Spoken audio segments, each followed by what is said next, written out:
can be owned by multiple customers, but each customer can only have one account or one ID, right? Okay, so if we choose account ID as the primary key, then each account ID will be appearing in your depository relation only once. However, now customers could own multiple accounts, which will not be possible if we had customer ID as our primary key. If we had both customer ID and account ID as our primary keys, that just means that we have the entire pair to be a single primary key.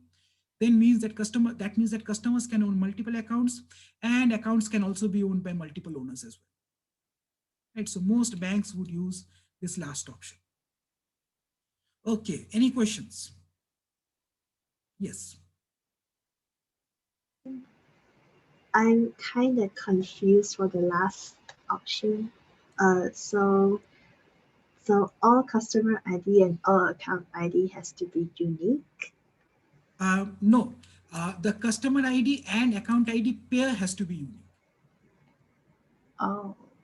Right, so if we specify that the pair has to be unique, then we can have multiple customer IDs with the same account, because either way they are still unique together. Or we can have a single customer ID with multiple accounts. That also means that they are unique altogether. Oh, okay. So not inside the, so only the pairs have to be unique, but Only, it can yes. still, you can still reuse the customer ID. Yes, we can always use customer ID as the primary key only. But if we just use the customer ID as the primary key, then that means that the account can be owned by multiple customers. So we can have, for example, customer ID A, customer ID B, customer ID C, these have to be unique, and account ID 1, 2, 3 can be owned by the same customer ID A. Oh, okay. Right? If we use the account ID as our primary key, that means that we can have duplicate customer IDs, but a single account ID for every tuple, right? So unique account IDs means that we can have customer ID A, B, and C all mapped to account ID 1. We cannot have another one for at all, right? So that has to be unique. Sorry, the other way around, my bad. For a single account ID 1, we can have customers. So for a single customer A, we can have multiple account IDs 1, 2, and 3, but those cannot be repeated. Right? And so if we have both customer ID and account ID together as a pair as our primary key, then we can have each customer ID owning multiple accounts, because the entire pair has now got to be unique. Okay, any other questions? Is it possible to have more than 2 columns to compose a primary key? Yes, you can. Okay, if so, how does that increase the computational complexity of the operation? So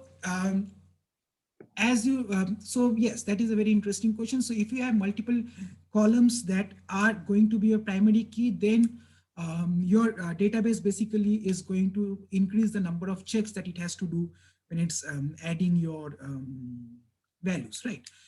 But for now, we are not going to talk about complexity that much, because we are just talking about the theoretical algebra part of it. But yes, that is a good question. And as we increase the number of primary key attributes in a particular primary key, the complexity rises more or less linearly. Thank you. Any other questions? Very good question. Okay, let's move on. Okay, so now today we are going to talk mainly about relational algebra and how we can use relational algebra to basically move towards a more formal query language, right? So not a formal, like an application side query language. So a query language essentially specifies how we access the data in a database. There are mainly 2 different kinds of query languages. Well, I shouldn't say that. Query languages usually reside in in a spectrum between one of those 2 possibilities. You have your declarative query languages, where you just state that, okay, this is the thing that I want. I don't care how you get the result. This is the thing that I want, get me the result. We also have something called a procedural query language, where we specify what we want, and we also explain to the in the language how we want it to retrieve the actual result. Right. So usually query languages reside in a spectrum in one of these between one of these two types. Relational algebra is very declarative. I'm sorry. Relational algebra is very procedural.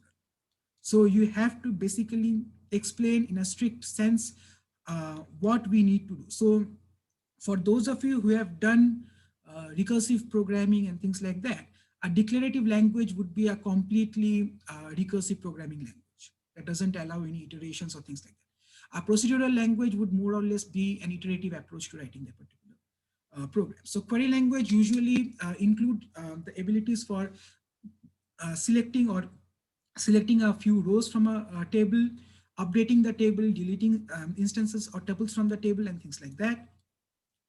Query languages are also sometimes called data manipulation languages from people who have worked with SQL a lot. They like to call them as data manipulation languages, and since we like shorthands, DMLs, right? Okay, let's move on. Now, relational algebra, as I said, is a procedural query language. So that means that we have to specify what we want and how we want it. It is comprised of mainly relational algebra operations. Relational algebra operations are basically operations that we can perform on usually one or two relations at a time, and they basically produce a relation as an output. You can think of those as mini functions, so to speak. So they can be composed together. There are about 9 or 10 9 or 10 relational operations that we will cover today, and you can understand that that just means that they are quite easy to understand and really smaller. However, there are 6 fundamental relational operations from them, and we can sort of compose them together to create more and more complex relational operations as well. So right. The SQL language is essentially loosely based on relational algebra. However, that does not mean that relational algebra is not useful. Many relational database implementations actually use relational algebra or some version of it in their implementation because of, at least in the representational side, because by combining multiple relational operations, you can actually get quite a powerful system. However, having those basic set of possibilities or operations allow us to have a simple and clean abstraction that we can build on top, right? So essentially, it becomes quite easy to manipulate and do your updates and deletion stuff with your query optimization stuff, right? Okay. So these are the main 6 fundamental operations that relational algebra allows us to have, and we will build some things on top of that later. But essentially, we have your select operation, your project operation, your set union, set difference, Cartesian product, and the rename operation. Right? Okay. So each operation takes 1 or 2 relations as input depending upon the operation, and basically we need to understand that these are sort of functions, right? So there are a couple things that we do need to focus on these particular operations. Is that firstly, that is the most important part, that is once we apply these operations on our tuples, what are the resultant tuples that we will get? So obviously, once we apply an operation, we will get some resultant tuples. But another thing that we need to know about is these relations will take some input schemas as their input and would give you an output schema. So you can think about them as mini functions where the input, certain input values are allowed and certain input values are not allowed. Right? So there is a fixed definition of a particular select or a particular operation, and they would require certain rules and regulations to be followed when we are applying those. And also we need to know what type of schemas will result from that particular operation as well. Okay. So mainly these are all set operations that we should be familiar with already, but let's look at the fundamental operations first. So firstly, we have the select operation. So as you can see, the select operation is represented with a sigma, with a subscripted P, and on a relation R, right? So P is the predicate for a selection operation. So selection is essentially something like a filter. So essentially, I have a bunch of tuples or a bunch of rows, and I want to select entirety of some of those rows as my output relation, right? So it is basically selecting. So for example, for the customer table, I want to select certain set of rows. So it will take as input our input relation, which has a particular schema. Let's call it capital R, and it is going to select some rows from that table and display that rows set of tuples to us, right?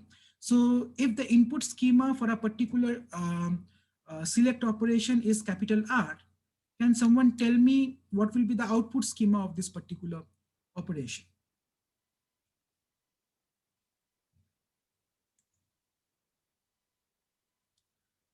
Remember, schema means the list of attributes that we have in a relation, right? So if we are actually selecting a set of rows from a table, stands to reason that the schema for the resultant relation would also be the same, right? We would still have the same set of columns, so to speak. Right? We are just selecting rows. We are just grabbing a bunch of rows from an array. Those rows would still have the same number of columns, right? So we can use multiple comparison operations with our select operations. So pick rows that are equal to something, not equal to something, blah, blah, blah. And we can also combine multiple predicates together with the AND operation or operation or the NOT operation as well. Let's take an example, right? So let's have this account relation, and I'm going to keep on using this relation till the end of the semester until you're bored with it. So we have this account relation that has three attributes: account ID, branch name, and balance. Let's say that I want to get all tuples that are from the Los Angeles branch. Now, how would I do that? Basically, select branch name equals Los Angeles for the relation account, right? And that would give us these set of rows that have the branch name Los Angeles, right? We can also combine multiple predicates together.